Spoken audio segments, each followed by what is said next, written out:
Hello, yeah, yes, Leto, and I saw that you were early. Hey, I'm early, Mike late. Yeah, just a tad late. Um, hey, Leto, just a tad late. ATC. We're just finishing up dinner and just getting myself settled in here a little bit. So that's why I was a little late there. Um, yeah. So tonight I do have some stories tonight actually, including some stuff from DC Future State, Star Wars Legacy, a little bit of news on Batman the Animated Series, as well as a couple of interesting anime feature pieces. So what's on tap for tonight? So, yeah. Excuse me just one moment, guys. I'll be right back.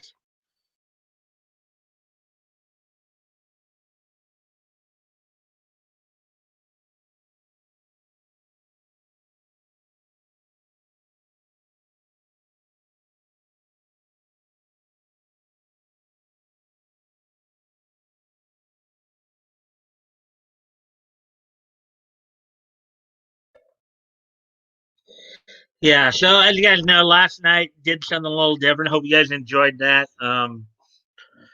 Let's see. Tonight we're back to business as usual. Let's see. Um, So and I kind of just mentioned what we're going to go through tonight, but we're going to wait to see if we can see if we can get a few more people in here. It's like 2.5 minutes now, so yeah.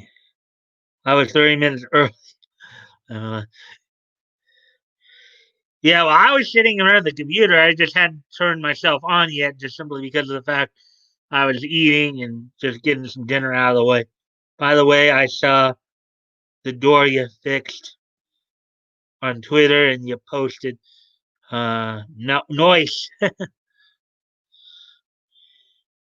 thing. I made the rail and the pegs. I go into the play set. I attach to the rail. I've done so much work. Hey, back go. Hey, where were you last night, man? You missed last night. It did sound a little different. I actually talked a bit about Siegel and Schuster. Even read one of their non-Superman stories. So you missed out, man. Uh, I liked last night. Last night was fun as hell. Those old stories with their game awards. Well, remember that was back in the 30s, so they didn't have like games like you see today. Hey, Batco. Hey, Leto Toys. Hey, Batco. Hey, Leto. Solid there. Hey, solid. So we got some people in here pretty quickly. As always, guys, I always like the likes and shares, of course. If you guys can help out, get some more people in that, be appreciated as well. Hey, solid. Hey, I hear last night was racy. Um, well, not racy as much, but it was a little bit more controversial. I went over a story from I was talking a bit about Jerry Siegel and Joe Schuster, um, who of course most people know their work on Superman, but I was talking about like some of the other works they did. And one of the sample I decided to read through was from Detective Comics #1, the Slam Bradley story. So let's see. Oh, bummer. That sounds cool. Sorry I missed. Yeah. Well, it was. I mean, we had Dave Marks in too. Dave Marks dropped by to say hi. Song on Toy Bounty Hunter's stream prior, so kind of gave him a heads up. Of course, some offensive turn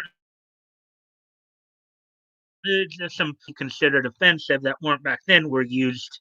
Um, you know, Slam Bradley is one of those old, kind of old, gruff, kind of barroom brawling type detectives. So, um, facing off against the Tong in DC's Cleveland version, DC's version of Cleveland's Chinatown.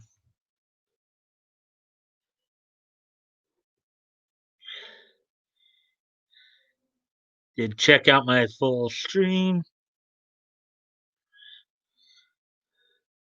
Because when I streamed, will watch the beginning of it before I go to bed. Mike, game of words means what the little 12-year-olds screech out while playing Fortnite. So basically, it's really bad words. Ah, okay. I get, well, in my day, we used to call those swear words or four-letter words or curse words. Those are the terms we applied to them in my day. I need some more slam breath. Well, when we get there in the historical retrospect, I mean, basically, we'll get there eventually because that was from Detective Comics. Like, I probably won't read that when we do talk about Detective Comics #1. When we get to like February of 37. I probably won't read that one again just simply because we just read it. I'll probably read the Speed Sanders story instead. But last night, again, I just wanted to give you guys a sample of some of at least one of the other characters that Siegel and Schuster, and we'll probably be seeing some other Siegel and Schuster characters in our historical retrospect to like Radio Squad, maybe some more Doctor Occult. I don't know as much about Federal Men because the print on the Federal Men strips has been pretty small, so that's the only reason why I haven't tried to read it as much. And even when I try to adjust the font, it doesn't make it really significantly bigger. So yes, he is. I saw that. You saw that I was on there too, solid last night.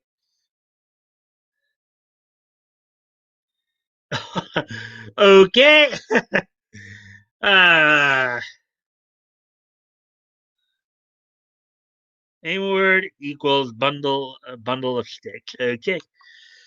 All right, so we're coming up on 8 minutes. We're about 8.5 minutes. Excuse me for one moment, guys.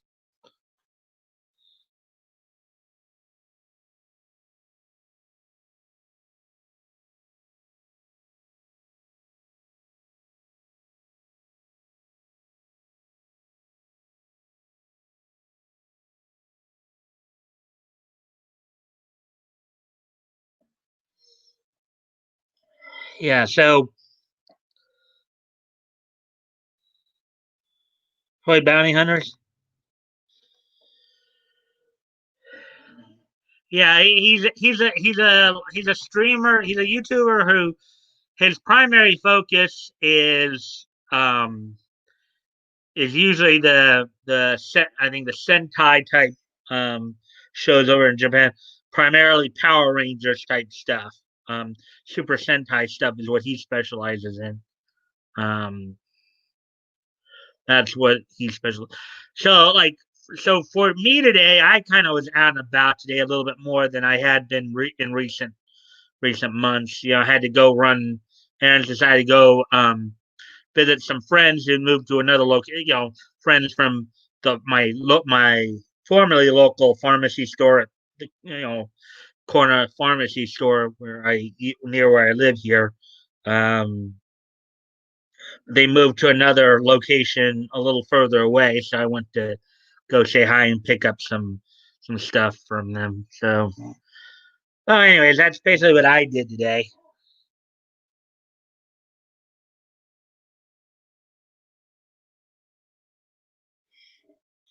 Tokat, Tokusatsu.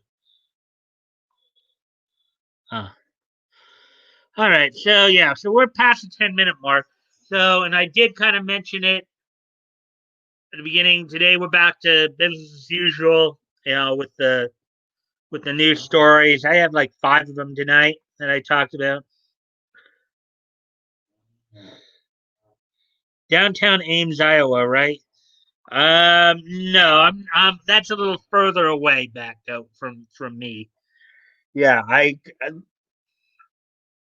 yeah, I wish I was in a place like Iowa, maybe not as cold, but a nice small state, nice small red state that where we know the governor will tell the liberals where they can go stick it.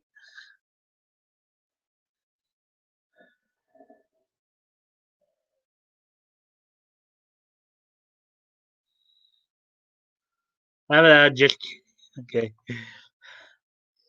That goat trying to dox Mike. Well, the thing is, I've already doxed myself on several occasions there, Leto. Granted, I'm a little bit more careful nowadays, but it's like I think a lot of people at least have a good general idea where I live. So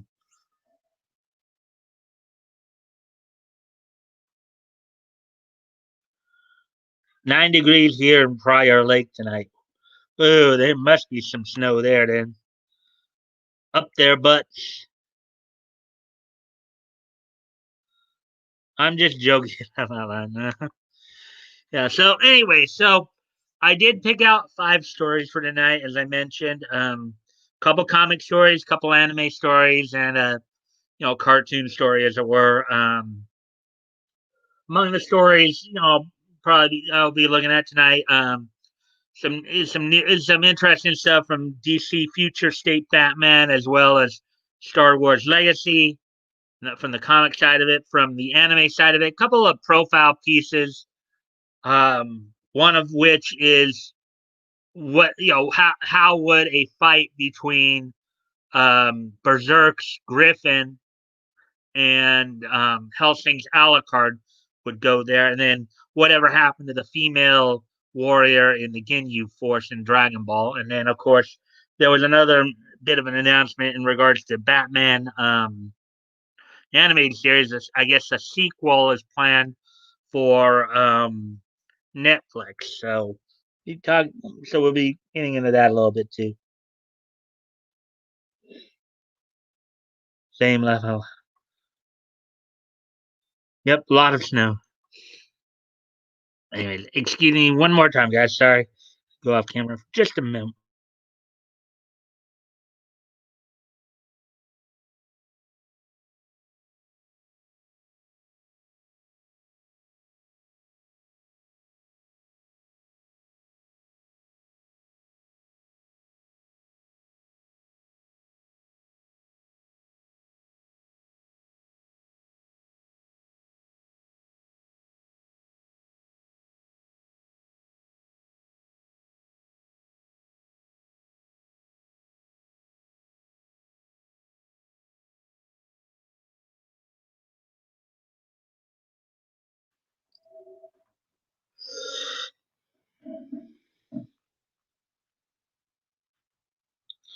One Punch Man versus Accelerator.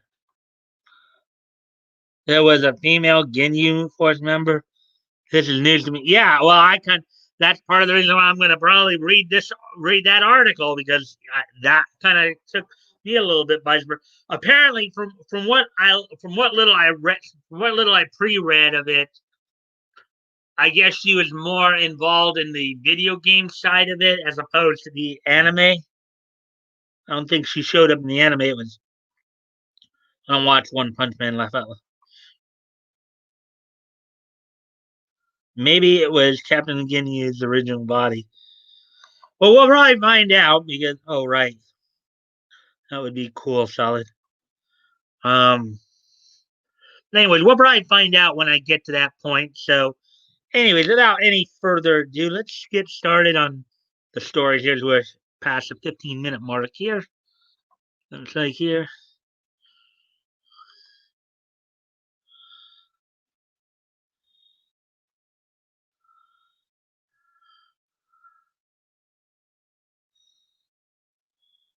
Okie dokie. So here we go. So we have 6 people in here. That's cool. And as always, guys, if you can remember to like and share the stream, that would help out tremendously. Be very nice of you to see if we can get some more people in here. Anonymity will probably be here later on tonight. Hopefully, Woody will drop by. I didn't see him last night either. So, anyway, here we go. DC Future State. New anti hero team of Batman rogues becomes Gotham's protector. Anti hero team, huh? Batman's rogues. Let's see what this is all about. Some of Batman's villains have put aside their schemes of domination and destruction and united to protect Gotham City from the new threats brought on by the Future State saga.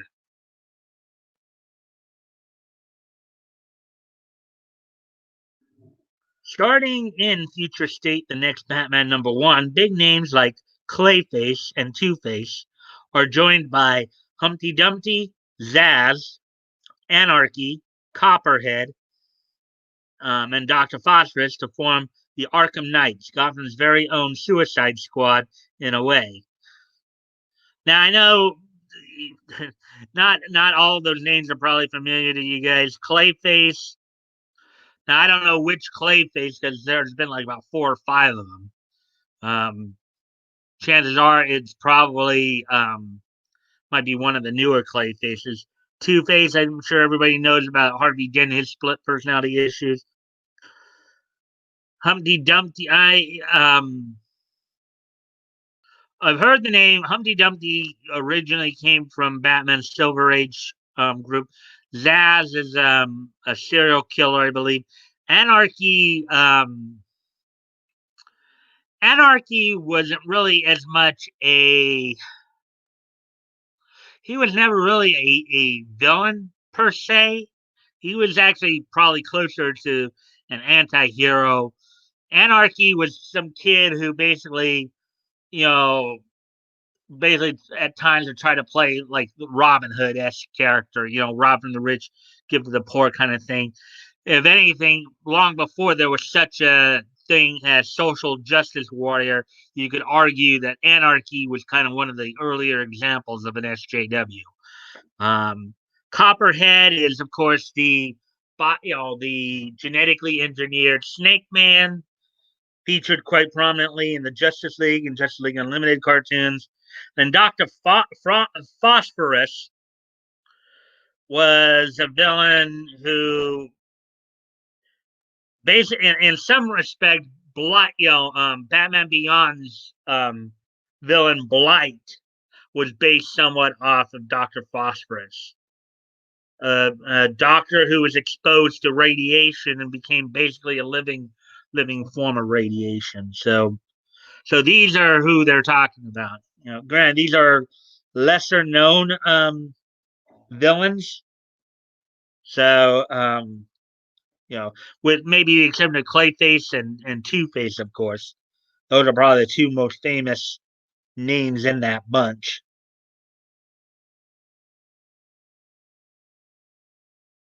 Let me see.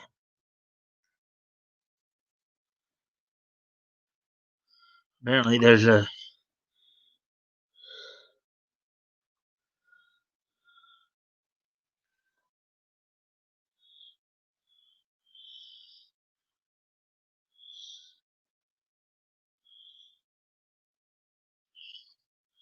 And we can only hope. I like Zaz and Gotham Show.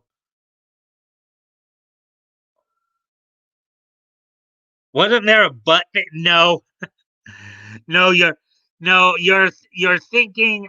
You're probably thinking more of of the anime Ultimate Muscle and Mr. Cheek,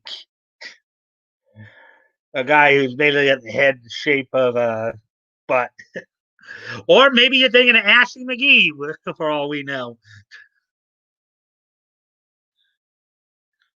Joker has laughing gas. butt face. Well, he too has a kind of gas. Ah, internet gas. I don't know. A la the new Warriors. Yeah, in South Park. I don't know. Okay, so anyways, continuing on here. Unlike Task Force X, that's the actual official name of the Suicide Squad. That's the official name of the Suicide Squad. The Suicide Squad is more of a colloquialism. The Arkham Knights are volunteering, not drafted against their will by the government, to stand up against Gotham's new mercenary police force, the Magistrate, which operates more like a Gestapo Big Brother. Yes, and we're starting. Hopefully, we don't get that in the real world.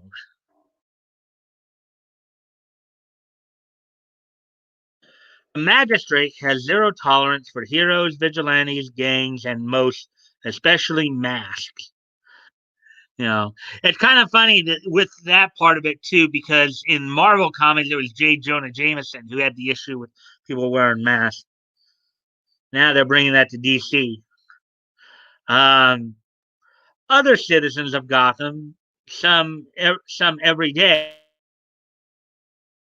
and not so every day, are fighting back through various means, even legal and by the book. But the city is still brought to its knees by the magistrates' disinformation, spying, and ruthless tactics. There are no explosives in their necks, motivating them to fight this. But the Knights do have an Amanda Waller type to lead and keep them in line. She is Astrid Arkham, and the last descendant of the Arkham family that began with settlers Ezekiel and Amity Arkham. Now, just in case you guys didn't know, the Arkham family is basically, I think they had an estate where Arkham Asylum was eventually founded on. Um, the Arkham family settled there, and then I guess one of the ancestors became a doctor specializing in psychiatric care, and turned the estate into the Arkham Asylum as we know it, as we probably heard it.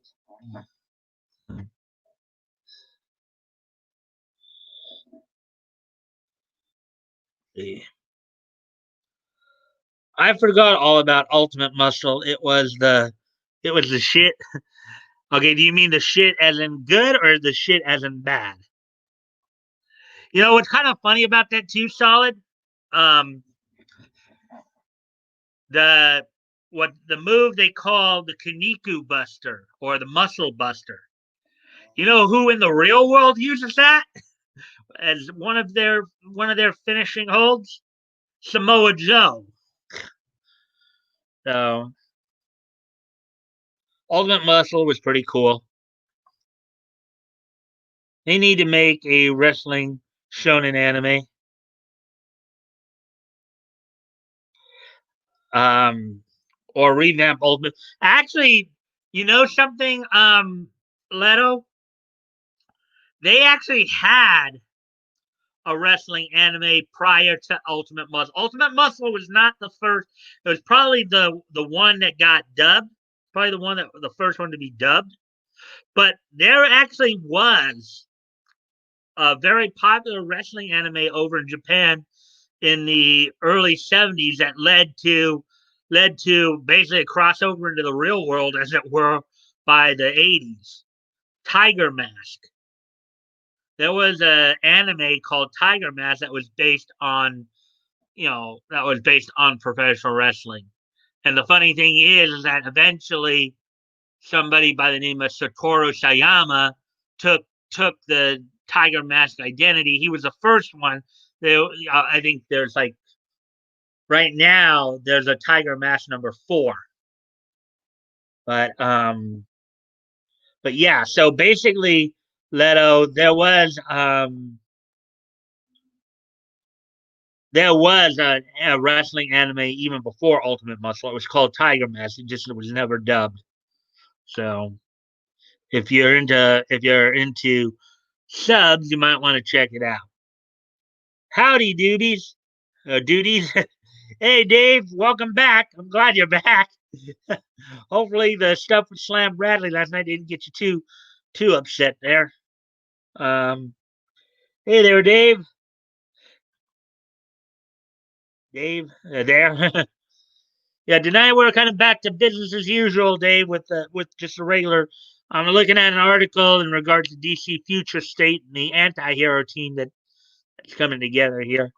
So, as in good. Okay, thank you for that clarification. Solid. Samoa Joe.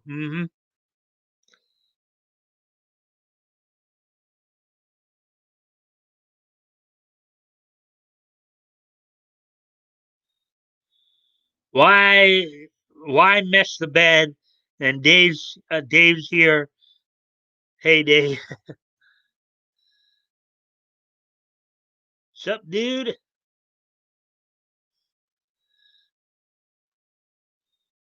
Oh,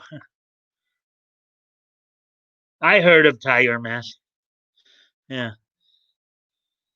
Howdy, y'all. Just deleted my Twitter. Will miss easy contact with certain people, but bleep Twitter. Yeah, well, Dave, I did it like over a year ago, and you know something, you'll be a lot better for it. Just trust me on that. You'll be a lot better for it. There are other better ways to keep in contact with people than Twitter. Okay, so, and hopefully, have a little bit of news. Something I was just telling some of you, and I'm sure some of you had heard about it independently too. Uh, Parlor's back up. They're not back up fully yet. There's some messages on Parlor from the CEO and all that, but hopefully back fully operational by the end of the month here. So if you guys want to go check that out, check out some of the stuff that they said on there. Um, hey man, I agree. LOL, I'm still watching it. Burn it.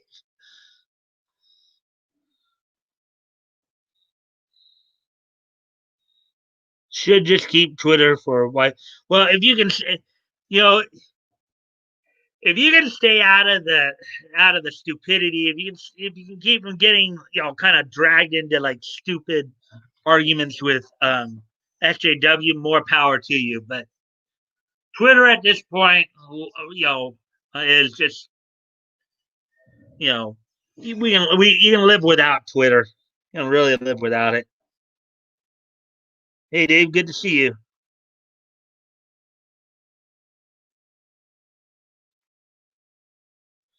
And I hope I'll see you more often, Dave, too, because particularly on Fridays, because that's when we're doing more of the historical comic retrospects. I hope you'll be able to catch that.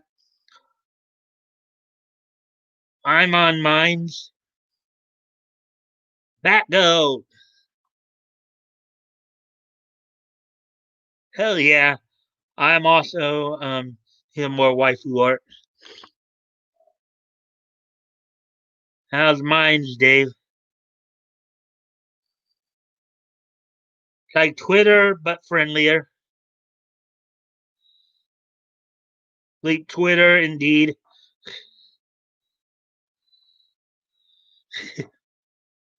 Um, I commissioned so much waifu art waiting on them so I can make some thumbnail art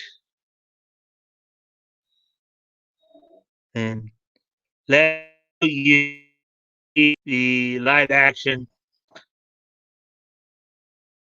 Not a bad take on the anime.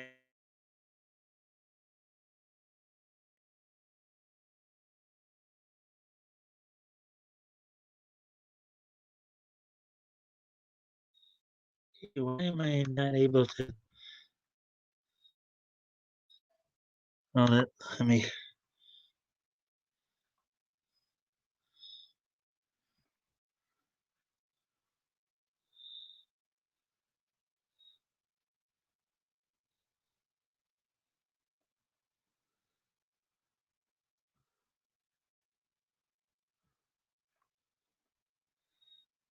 Okay, there we go. I never created a Twitter once. That the guy wearing the slingshot, the hung toys. Um, anyone watch Tim Pool? His one buddy, Ian, um, always on the show, co-founder of Minds. Yeah, I watch him. I've peeked in a couple of times before. I never got into actually watching Tim myself.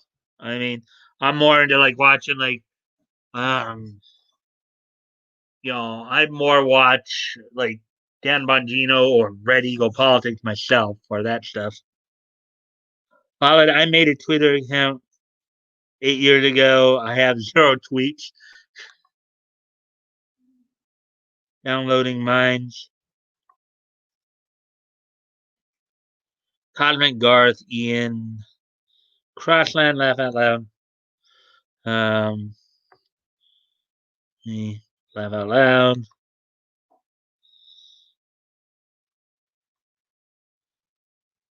Oh.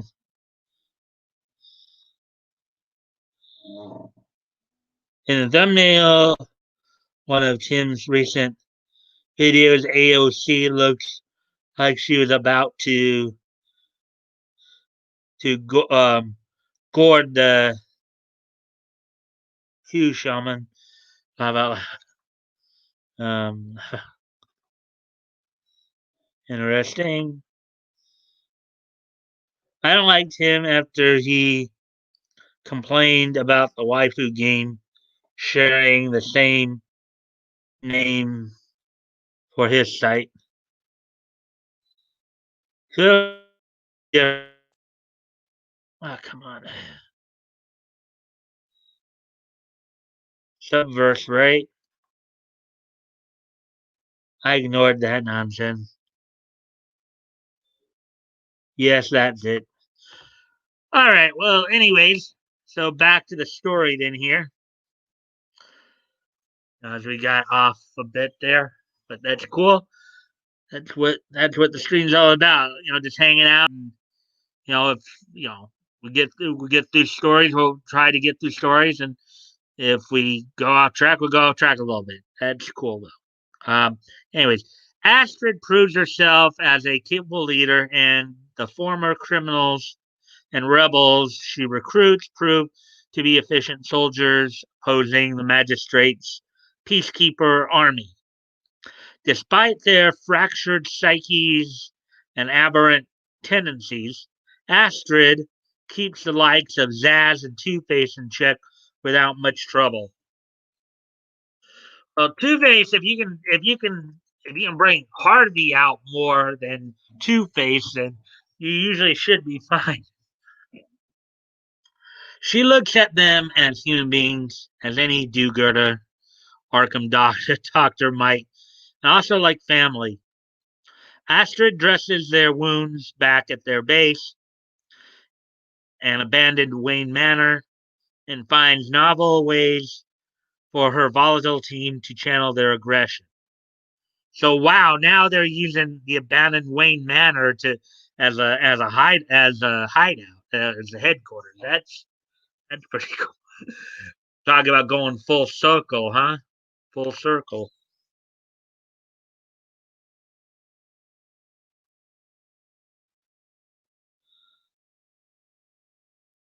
So what's this about a Superman game? What Superman game?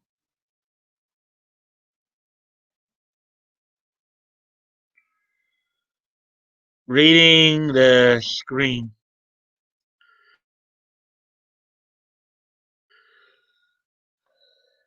Hmm. Well, I didn't catch that, but I was more focused.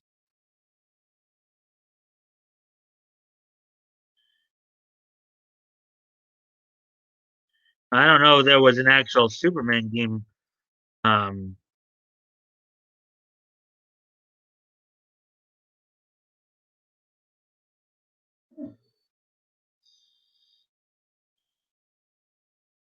Anyways, back to the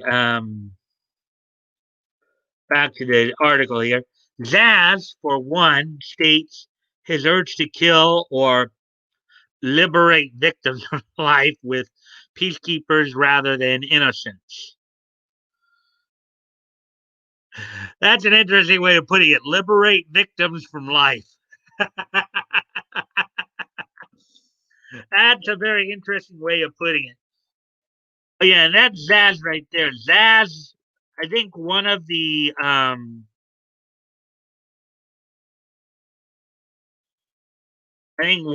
little nuances about Zaz, as I recall now, is he basically keeps a tally of how many people he's killed on his body by marking.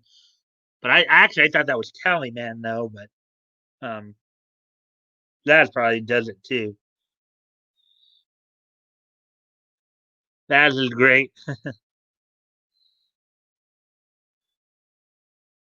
Zaz was interesting because he could be a real serial killer. Hence why he was probably in Arkham in the first place. But look at all those marks all over his body. Sheesh.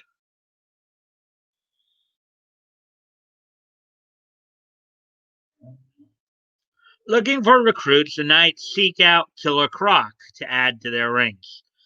Of course, the mutant, Gator Man, Crocodile Man, as it were. Uh, but they are in a race against the clock. The magistrate is searching for Croc as well, and will either brainwash or recruit him themselves, or kill him to eliminate one more outstanding threat to their order. The Knights luckily get to Croc first, and though they may have to regroup, they live to fight the magistrate another day, which is something Gotham desperately needs in the absence of Bruce Wayne, albeit the fact there's a new Batman running across the rooftops written by American crime scribe John Ridley. And we've looked at a few articles in regards to him as well. So Future State is going on now and will wrap up in March. Future State, the new Batman #1 by Paul Jenkins and Jack Herbert, um, is on sale now. Tell us what you think of this twist for Batman amid Future State. Excuse me a moment, guys. I gotta do something real quick here.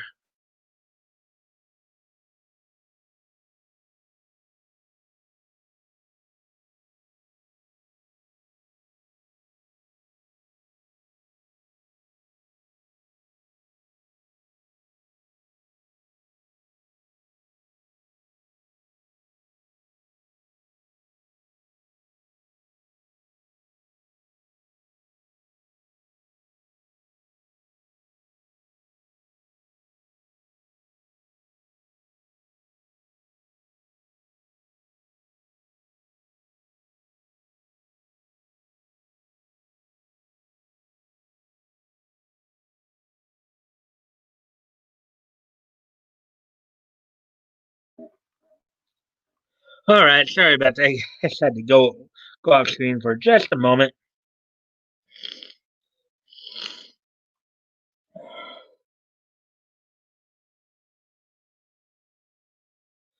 That sounds like Wolverine villain Mr. X.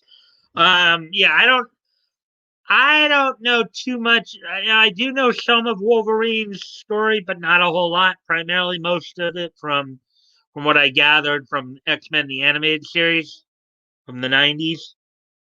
Don't know a lot of his story though. I'm more DC than Marvel. He's like the Plague Doctor SCP. Um, he just wants to CUREU. Okay. What's SCP again? Scary, creepy pasta. I'll be right back, guys. All right, gotta take care of something here.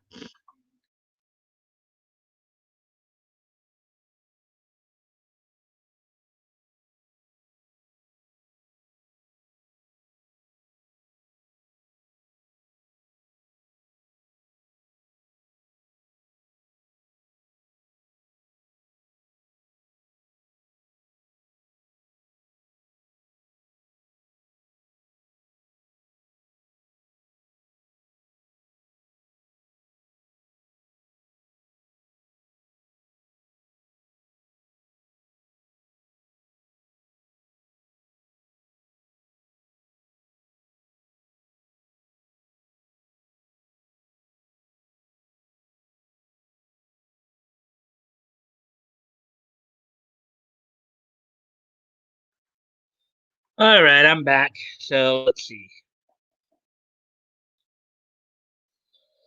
So the SCP Foundation is tasked with the securing and containment of anomalies for the protection of mankind. Yeah, creepy pasta. Laugh out loud. Hi guys, thanks for subscribing.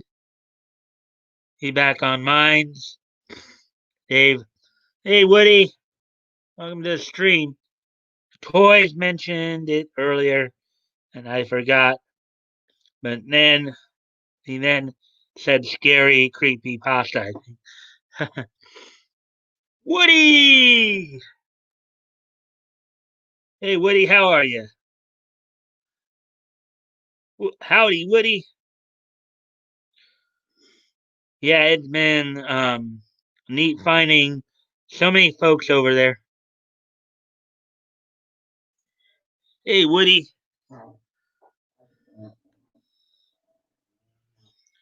I'm okay, but current events are giving me a sad.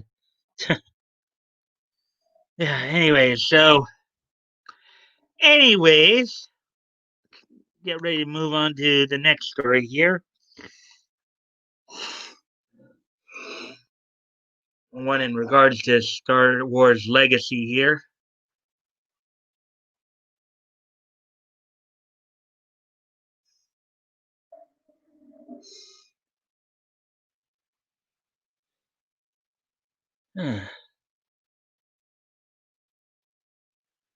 Um, Gamer from Mars has some good videos on the SCP things.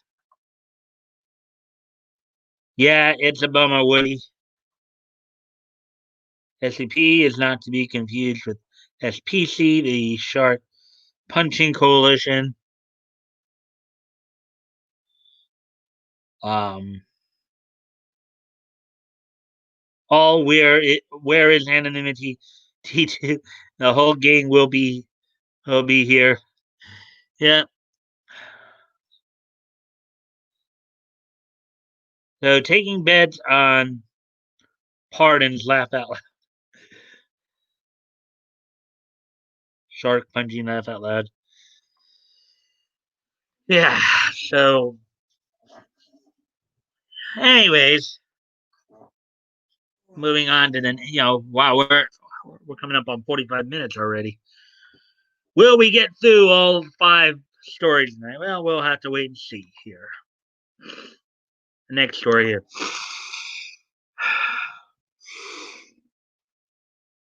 Star Wars Legacy #1 understands force healing better than The Mandalorian and the entire sequel trilogy. And some of you are Mandalorian fans, so you might want to be checking this one out. Star Wars Legacy #1 by John Ostrander and Jan Duursema, by far understands force healing better than The Mandalorian and the entire sequel trilogy. But before we get into how Star Wars Legacy number one deals with force healing. Let's set the stage with how force healing had previously worked in Star Wars with the Revenge of the Sith.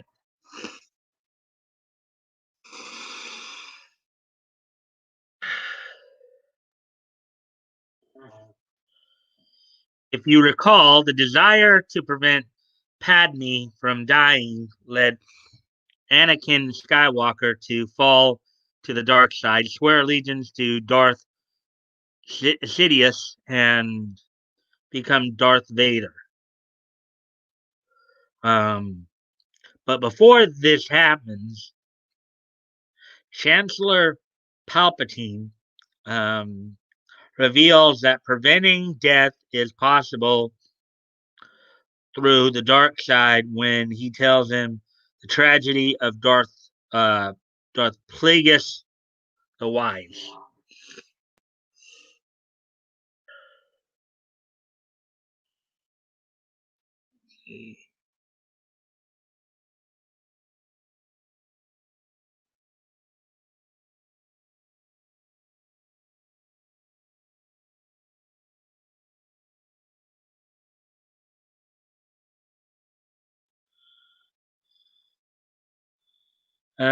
Let's see. Shark's Fist, free Barabbas. Well, my mind's account is set up. Tag, I found it. I'm allowed, Dave. So continuing on with the story, then of course, um, he tells Anakin Darth Plagueis was a Dark Lord of the Sith, so powerful and so wise, he could use the Force to influence mid, the meaty Chlorians um, to create life. He had such a knowledge of the dark side, he could even keep the ones he cared about from dying. Anakin then questions he could actually save people from death? To which Palpatine responds, the dark side of the Force is a pathway to many abilities that some consider to be unnatural.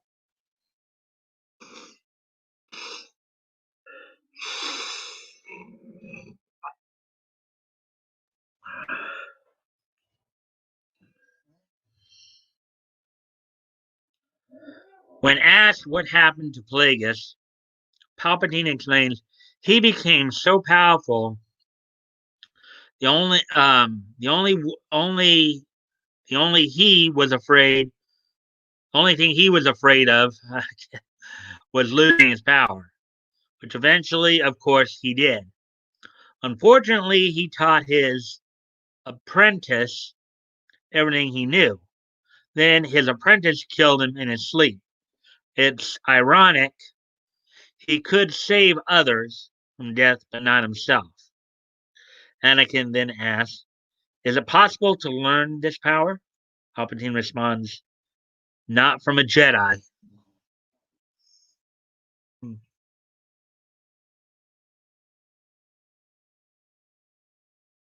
Later in the film, after Anakin slices off Mace Windu's hand and Sidious uses Force lightning against him, Sidious tells Anakin to become his apprentice. Anakin acquiesces but makes one request. Just help me save Padme's life. I can't live without her.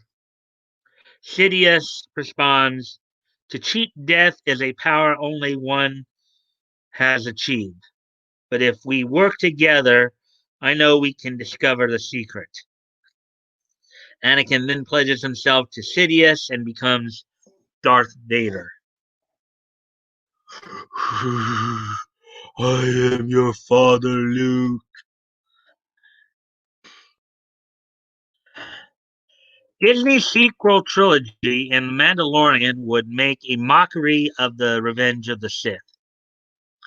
as Ray would use force healing on not only the Vexus on the desert world of Pasana, but also on Kylo Ren with little or no consequences. The technique would then be used by Ben Solo to save Rey as he gave his life to her.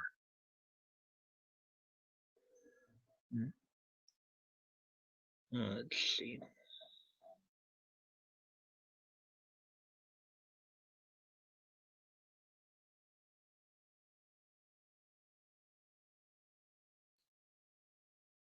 Okay, so I think we did all that. Laugh out loud, Dave. Plagueis had Voldemort face. Um, Star Wars is the best thing to happen since sliced hands. Funny.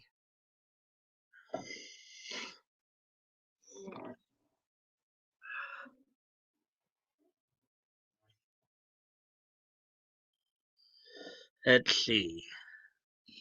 In the Star Wars book, they would explain that force healing only works through a force dyad, which is a link through the force that connects two individuals across time and space. It then explains how those in a force dyad can use force healing. Those in a dyad possible possess another unusual ability. They can use the force to heal a wounded person or creature, but this act also requires that the healer transfer some of their force energy, which can temporarily weaken them. No, it's a cost, the reward without the cost, basically. Why I guess they were him. The book makes it clear this is the ability Ben Solo uses on Rey following their battle against Darth Sidious. After their battle um, with Darth Sidious, Ben Solo sacrifices his life and all of his force energy to bring Rey back from the dead.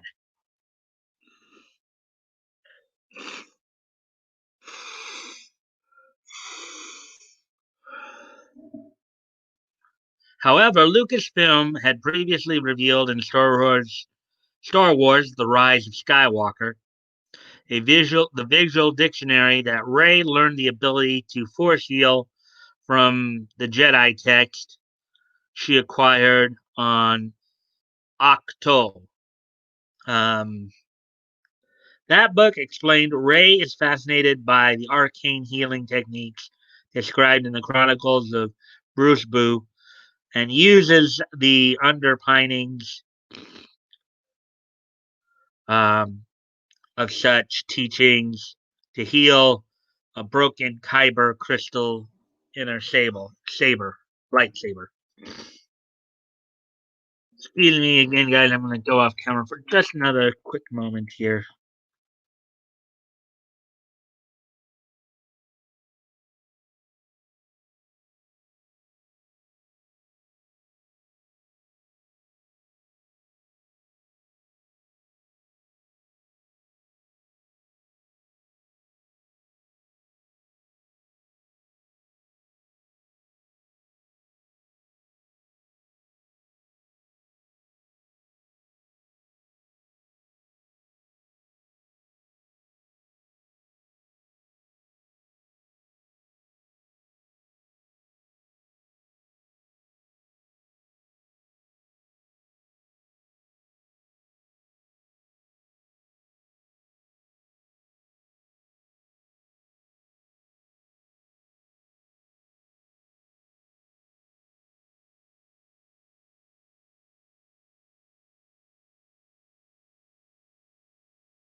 All right, I'm back.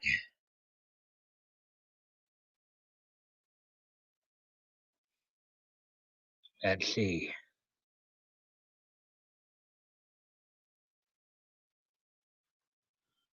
Sliced hands.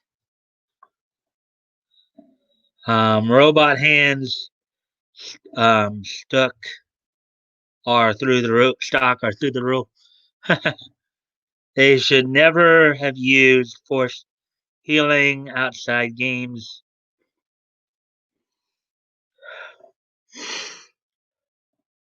Um, can they use force powers to unheal Ray?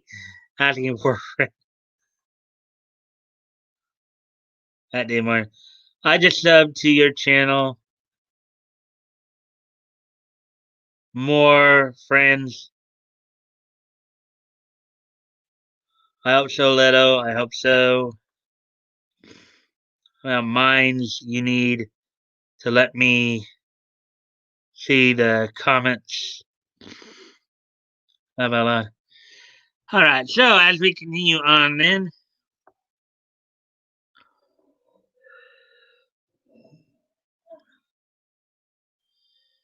let's see. The rise of Skywalker novelization would reinforce Ray learned the ability from the Jedi text. It reads, she was acting on pure instinct now. Ray closed her eyes, reached for the Force whenever she fought, and leapt through the jungles of Ajan Kloss, or even mind tricked a stormtrooper into releasing her shackles.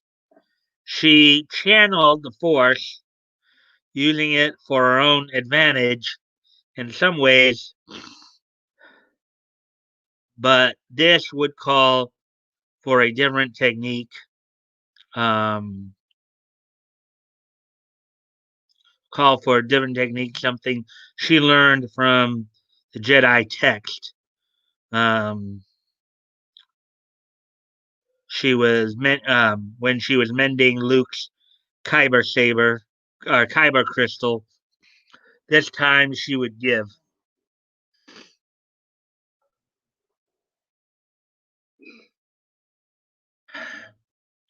A hum resonated in her chest as she gathered, and something inside her offered it up to the serpent, her own energy, her own life.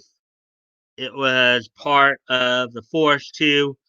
She didn't have to keep it all to herself. She she felt the Vexus calming as pain was receding. This book continued. In the book, Ray explains what she did. I just transferred a bit of life, force, energy from me to him.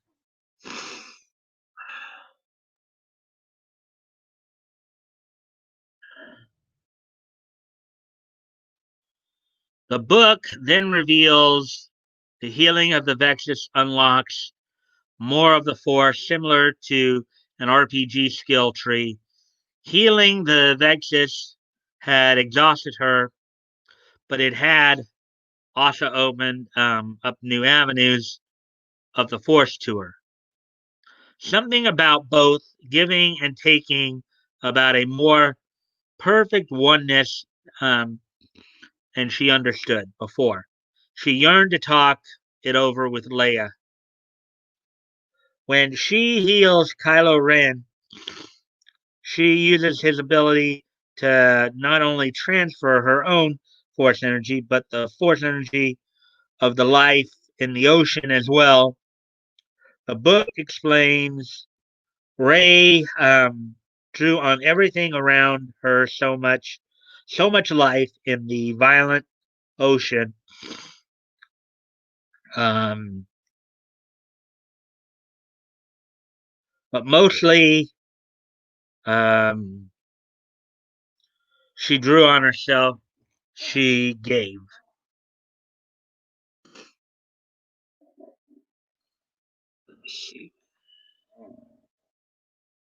Oh, we're past the 1 hour mark already.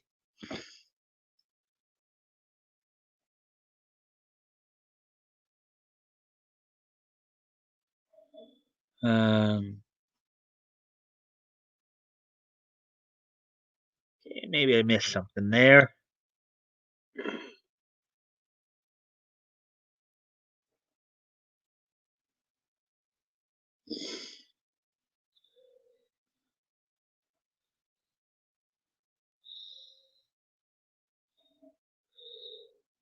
So sub to your channel. So we did read all that. Let's see. More friends. Leto. I hope so, Leto.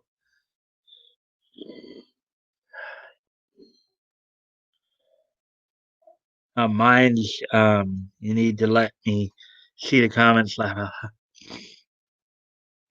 It can be a bit wonky. How about okay? I'll respond when it lets me see your comment. Loud. Um, Action people say it's best to visit the website itself, but if you are using a mobile device, download the app from them, even if you already did the Play Store or whatever. Okay. And yes, that's the. I guess there will be a more side loading nowadays. You right back, guys.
All right, I'm back. Try to clear out my nose a little bit more there.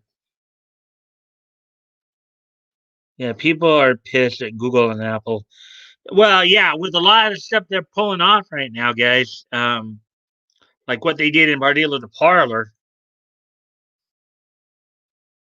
Yeah, wonder what servers mine uses, as they should be. Hopefully not Amazon. No, I think a lot of these newer sites, Leto, I think a lot of newer sites are trying to find alternative web hosts. I know, as I said earlier, Parlor is back up. They hopefully will be back up fully by the end of the month.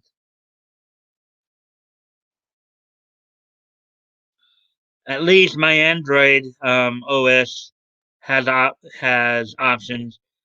Apple folks scrutiny or security was a double-edged sword. Well, anyways, as we continue on with the story here, in the Mandalorian, Grogu uses force healing with almost no consequences at all. When he heals both Grief Karga and Din Djarin, Din Djarin, um, he's just worn out like he is when he uses any other force ability.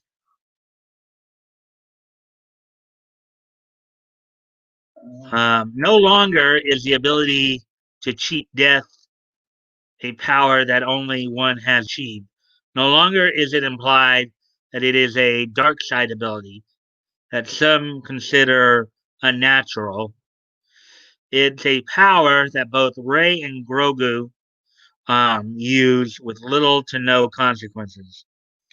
Not only are multiple people running around the galaxy with the ability, but it's also seemingly used as a light side power rather than a dark side power, and unnatural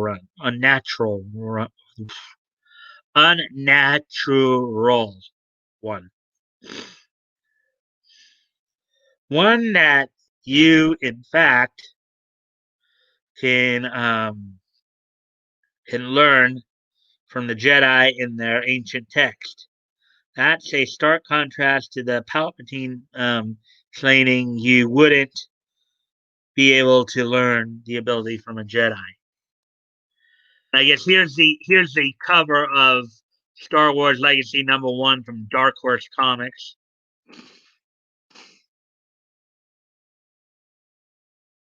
Future of Star Wars begins now. However, in Star Wars Legacy #1, force healing and its use in cheating death honor the legacy of the Revenge of the Sith, the idea that the ability is part of the dark side and is unnatural. In the issue, readers are introduced to Cade Skywalker, as he and a number of Jedi defend the planet of Ossus from an invasion of the Sith. Um, their defense goes poorly as many Jedi are slaughtered by the combined forces of the Sith and the New Empire. During the battle, Jedi Master Sazin is fatally wounded by Darth Nehi. Disobeying his master's orders, Cade Skywalker endangers his other Jedi allies who are attempting to flee the battle. However, his father, Cole Skywalker, orders him to take Master Wolf, Sazin, and flee. Cade begrudgingly follows his father's orders and flees with Master Sazin back to the transport.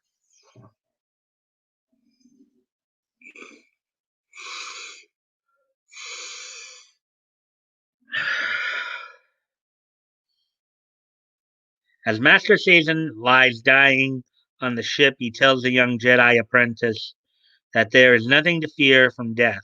He explains, "Do not be afraid. What have you been taught? There is no death. There is no death, is there? Only the Force. When the shell fails, the essence remains. Nothing is lost, nothing."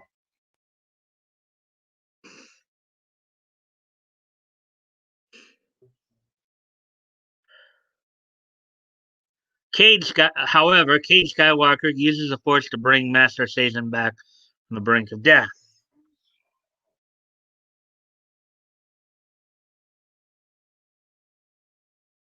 After Sazin is brought back from the brink of death, he warns Cade Skywalker that he is falling to the dark side. He tells him, "It was wrong to bring me back to life. To do it brought you to the edge of the dark side. Kill to avenge your father, and you become what killed him. Is that how you will honor his memory?"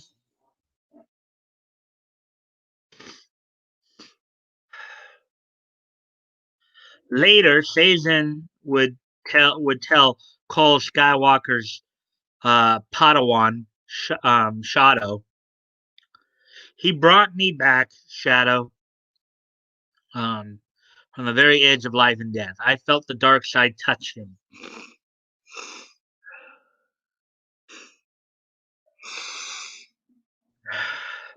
He continues, "I feel him now in my mind. He desires death, um,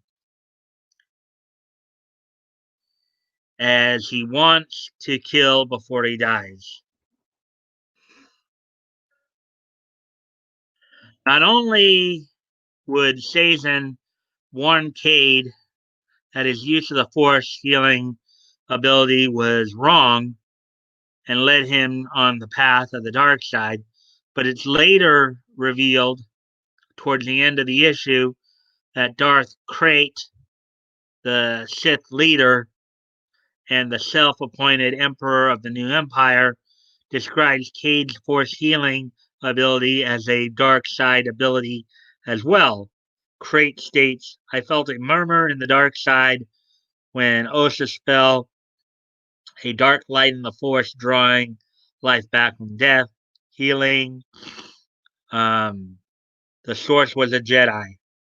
He later adds, I will find this Jedi and bend their power to serve the dark side. My vision of galactic order is not yet really reality, but it will be. It will be.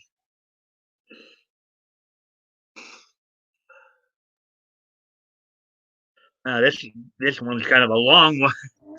Actually, I had a couple long ones mounting in the comments. I may have to push the other three stories till tomorrow night. At the rate we're going, because we're already at an hour and 11 here.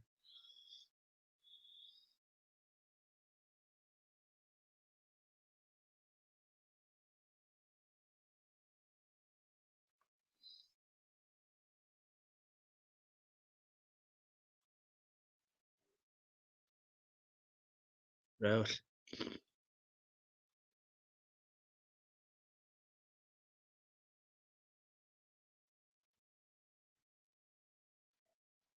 man, I'm of the Krilla philosophy. Get rid of the horse to bring true freedom to the galaxy. Nobody needs that power. Wouldn't that be something? Gross. I mean, who really needs a force run in a galaxy with speeder bikes?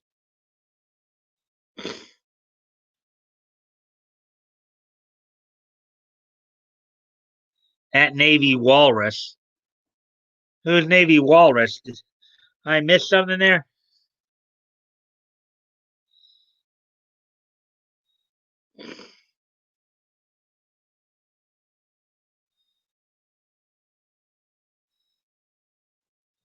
Let me go back here a bit further.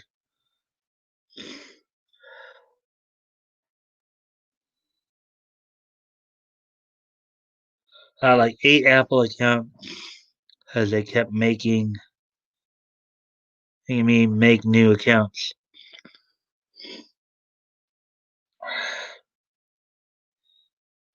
Stuff away, laugh out loud. Um, okay, and then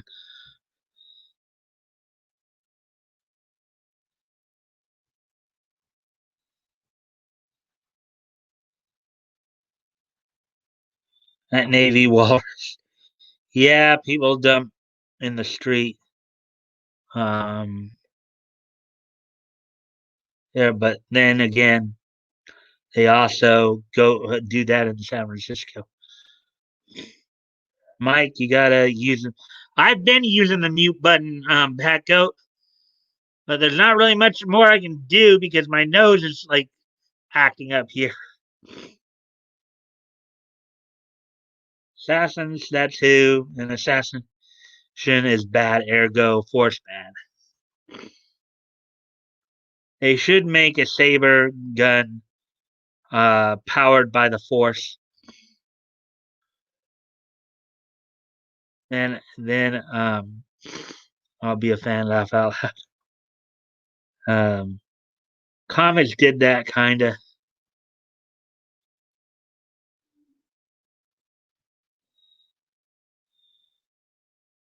Hey, Navy Walrus. Who's Navy Walrus? Because I haven't seen any Navy Walrus here.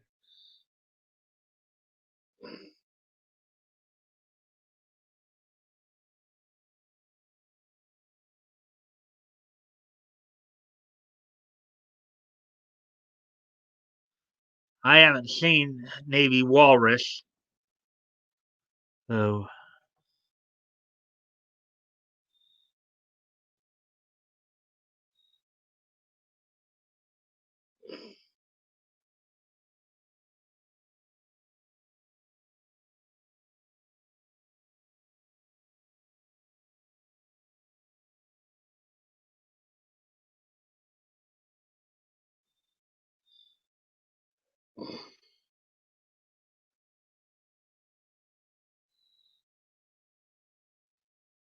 India has the highest.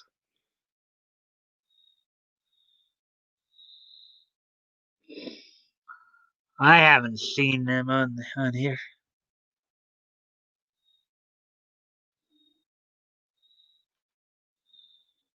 Really, hang that to the movies, and so the librarian from episode 2 wielded a powerful rifle that used lightsaber as the energy source and focusing lens.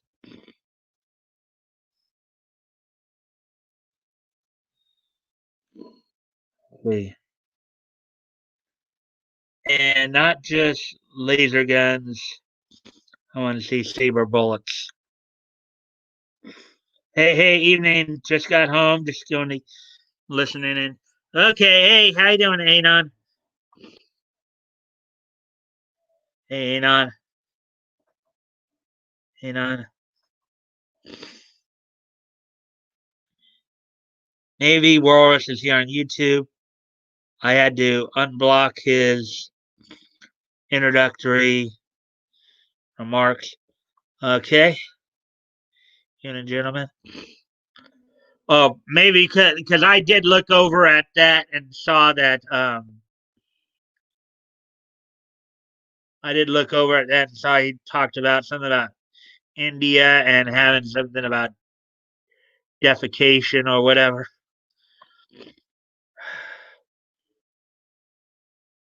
Hey, dude. Even an add-on.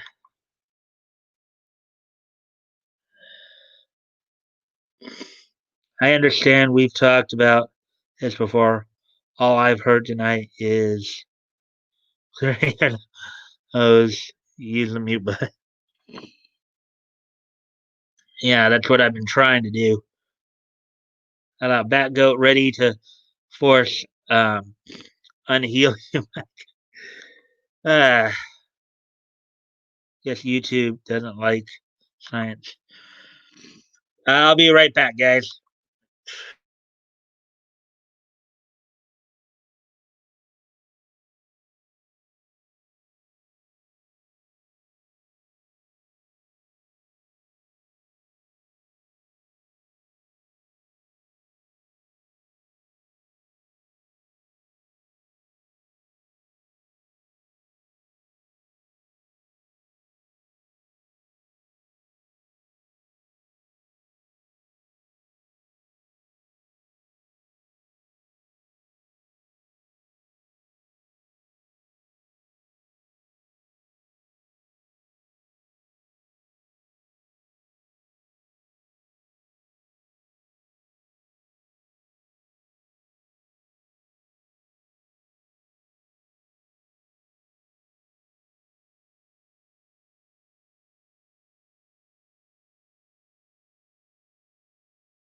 All right, I think I got that. I got it all now. Hopefully, I think I finally got it all out. I just had to focus in a little bit.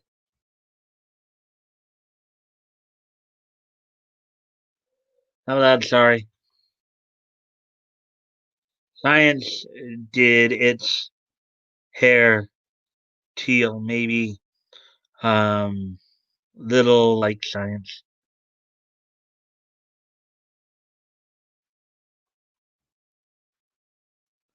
What if eventually someone comes along and just adapts the EU like Lucas should have.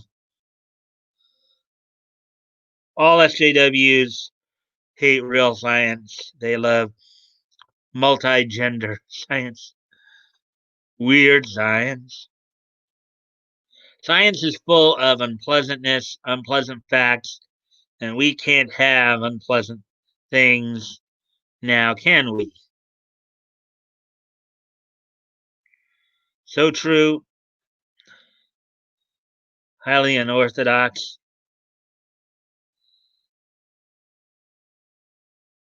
Biden's new assistant health secretary, ha ha ha, was out there putting COVID patients into elderly homes while taking her own mom out of one.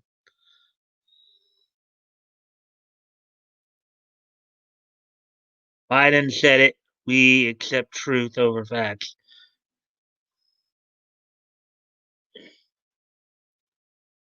Did y'all hear the vaccinations are designed to make people homosexual? I memology.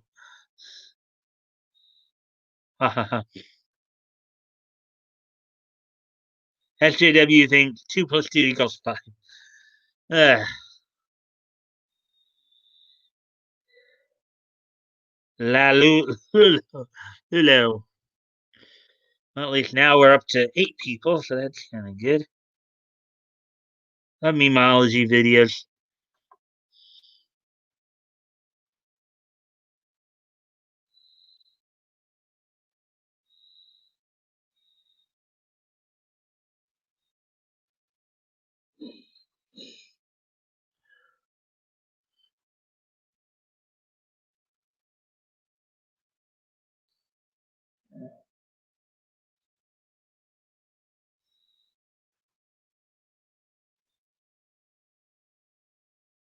They're turning the friggin' frogs gay. Laugh out loud. All right. So, anyways, back to the story here. Obviously, with as the conversation dragging on as much as it has, we're probably will. I'll probably save the other 3 stories for tomorrow night because we're already coming up on an hour and a half. So, what if it's true? Futas for. Oh boy. Ah.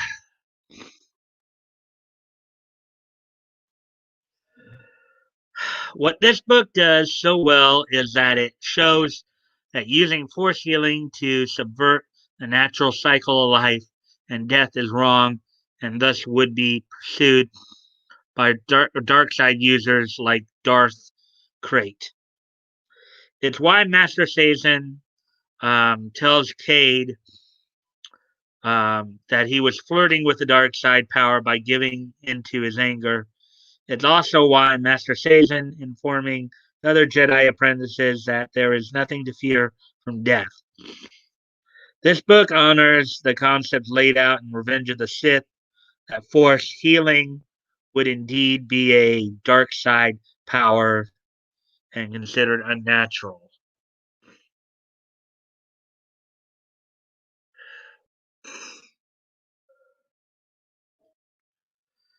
It also honors George Lucas' description of the dark side of the Force. Speaking about the dark side, um,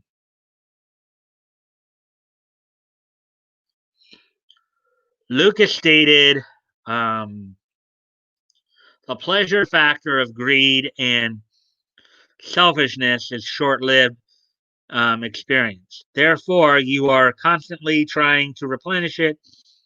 But of course, um, the more you replenish it, the harder it is.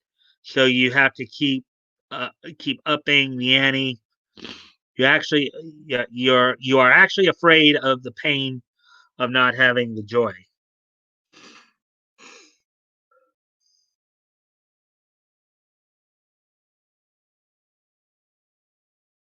Excuse me again, guys. I got to go off camera real quick here.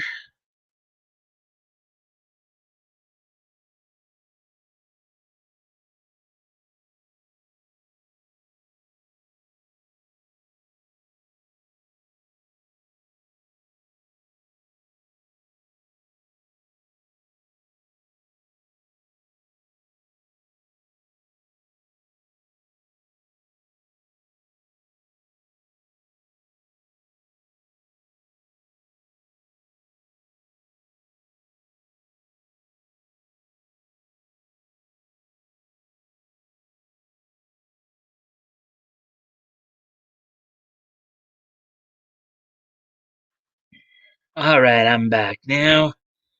Let's see.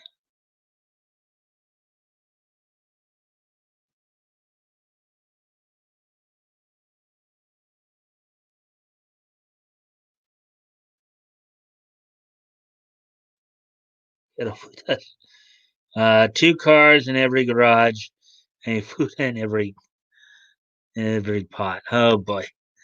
Uh, Quiero. Kids won't understand that joke. Um, well, I think I do because if I understand correctly, wasn't that kind of the promise of the whole New Deal? The New Deal promise, I guess. Don't make me moderate y'all. LMAO back. I'm a dork.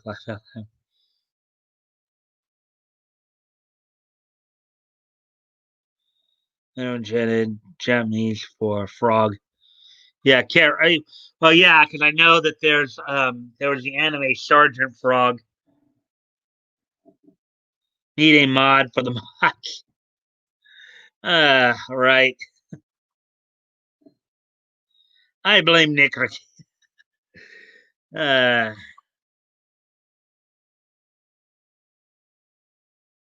oh no, just food with no balls. Oh boy.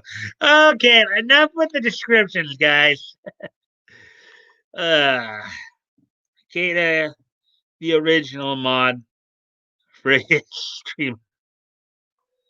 Um, I really only moderate spam.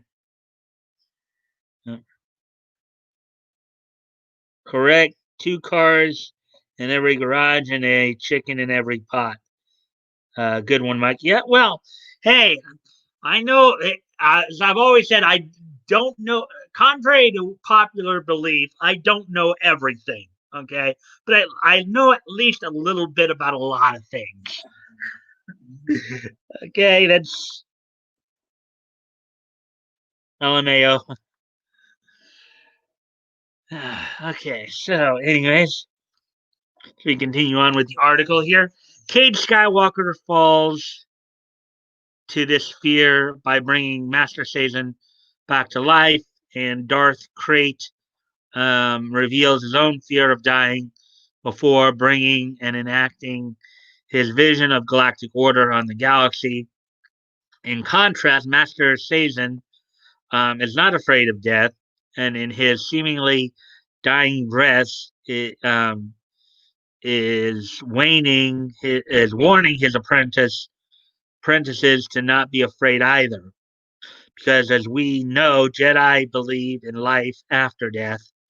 They believe they can become one with the Force. Indeed, and we know that multiple Jedi Masters have done so, including Qui Gon Jinn, Obi-Wan Kenobi, Anakin Skywalker, and Yoda.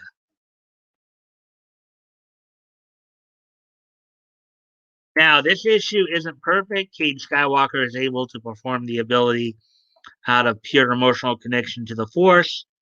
He doesn't spend time training and mastering the ability. Probably the biggest issue is that Cade is a Jedi Padawan. Um, when he uses the ability, and as Palpatine reveals, Jedi would not be able to teach one how to cheat death. And we know the reason for that is that a Jedi would have no cause to want to cheat death. Nevertheless, in one issue, Star Wars Legacy understands Force healing much better than the Rise of Skywalker in Mandalorian combined. So yeah. So, anyways, guys, we're just past the hour and a half mark. Um,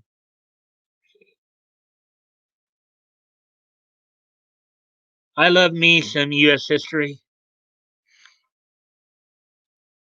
No, Mike, you did not mispronounce. No, Mike, you you did not mispronounce Qui Gon Jinn. Um, Again, in my defense, I've never really watched any of the Star Wars stuff, so so if I did mispronounce it, then my bad. Um, but since I've never watched it, you know, I know Qui Gon Jinn.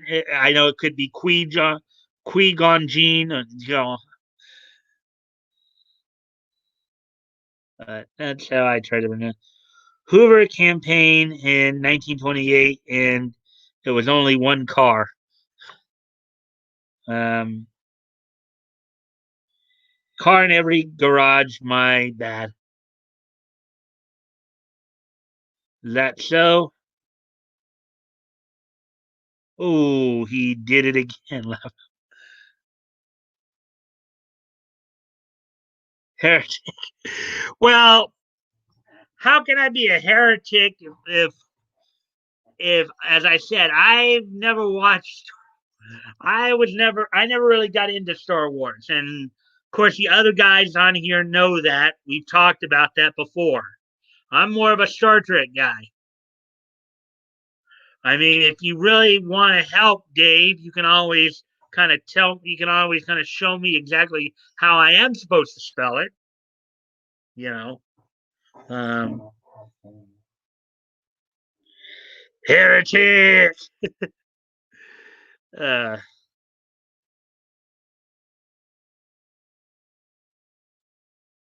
we're willing to let bygones be bygones and keygons be keygons. Or, okay, I guess if that's some kind of, I guess, kygons be kygons. Is that maybe how it's pronounced? I thought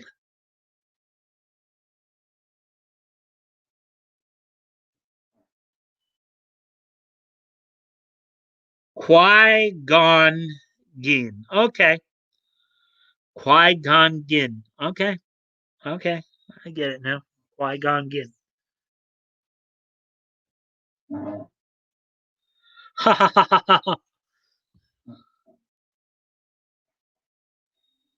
First part is indeed qui sound. The second has a soft J and then pronounced the G hard. So what? Is it Qui John Dean? Biden points to Kamala messing up the script. She wants two cars in her garage and one in her mouth. Okay, okay. Let's not go down there. I actually know somebody who apparently has some knowledge of this. Actually told me that Kamala Harris is a bit of a dominatrix for real. Okay, so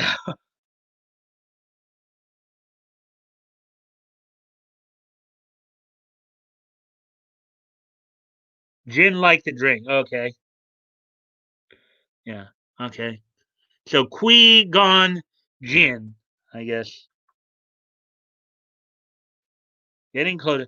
Qui Gon Qui Gon Jin. Leto. Rude. Rude. D Leto Savage.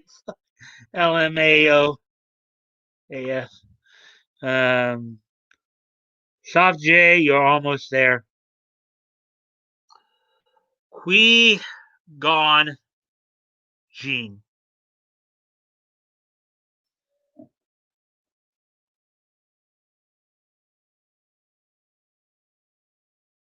Why, Qui Gon? Why? Ah. All right. So, anyways, guys, we're already past an hour and a half mark. We're only able to get to two of the five stories tonight, but I think we were having a pretty good time also just talking about a bunch of. Okay.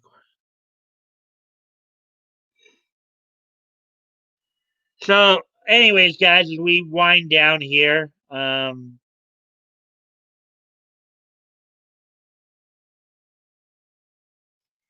why was I not recording this? Couldn't tell you. Um, but you can, since I do keep my mic is, um, yeah, I mean, I keep my streams up, so you can always go back and look at all this again.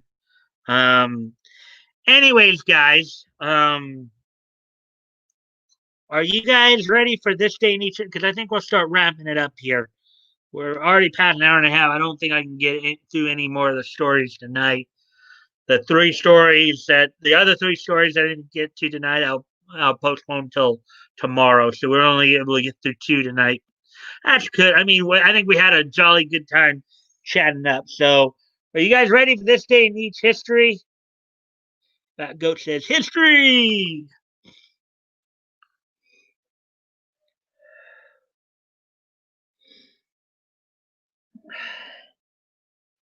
Neat it up, Neat King. Alrighty then. Okay. I'm still lolling at but ready for Nietzsche. Okay. Okay. Um be excellent to each other. Okay. So anyways, without no further ado, let's take a look at this day in each history today being okay. Oh right. Let's go. Lag. Haha Woody. La, la, la. Okay, well anyways, today being Tuesday, January 19th, 2021, let's go ahead and take a look back at this day in each history here. So let me just do a couple little views here. I was only able to really find a couple of things for tonight. So we'll be wrapping up here pretty quick here. So first off, on this date back in 1991, which was 30 years ago today, the the WWF from the Miami Arena in Miami, Florida, would host the Royal Rumble on this date back in 1991, 31 years ago. In the main event, of course, saw Hulk Hogan win the Royal Rumble at an hour and 5 minutes and 16 seconds. On the undercard included Dusty and Dustin Rhodes' probably last big match um, for the WWF before returning to WCW, and before Dustin would return to the WWF as Goldust, which they would lose to Ted DiBiase and Virgil. Also on the undercard, you saw Sergeant Slaughter defeat the Ultimate Warrior for the WWF Championship. You had Bossman continuing his crusade against the Heenan family as he would defeat the Barbarian, managed by Bobby Heenan. And in the opening match of the pay per view, you saw the Rockers, Marty Jannetty and Shawn Michaels, defeat the Orient Express of Kato and Tanaka. So on this date 30 years ago today, from the Miami Arena, the WWF would host the Royal Rumble. Okay. Haha, Woody, laugh out loud. Good chat tonight, fellows. Uh-huh. Yeah, you guys were pretty active tonight, right? As always. Fun. Okay, so anyways, on to the next piece of niche history here. The last piece for the night. On this date, 10 years ago today, Um, the 215th issue of Archie Double Digest would go on sale on this date 10 years ago today. It would be comprised of 160 pages and would be $3.99. So on this date, 10 years ago today in 2011, the 215th issue of Archie's Double Digest would go on sale today. So with that, guys, excuse me for one quick moment here. Sorry.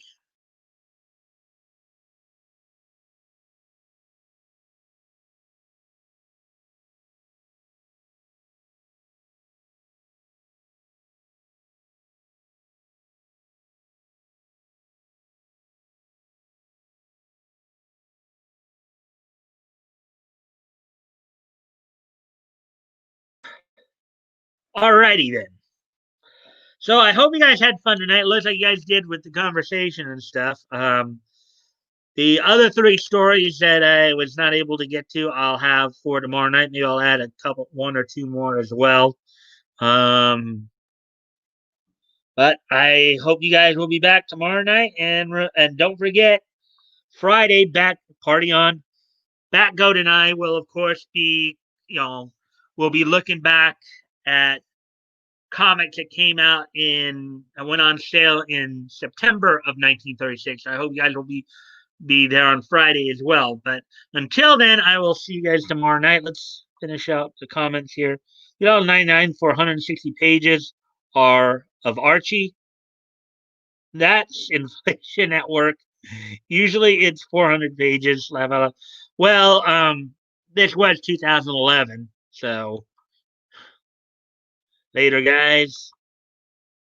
Peace all. Later, guys. Peace, y'all.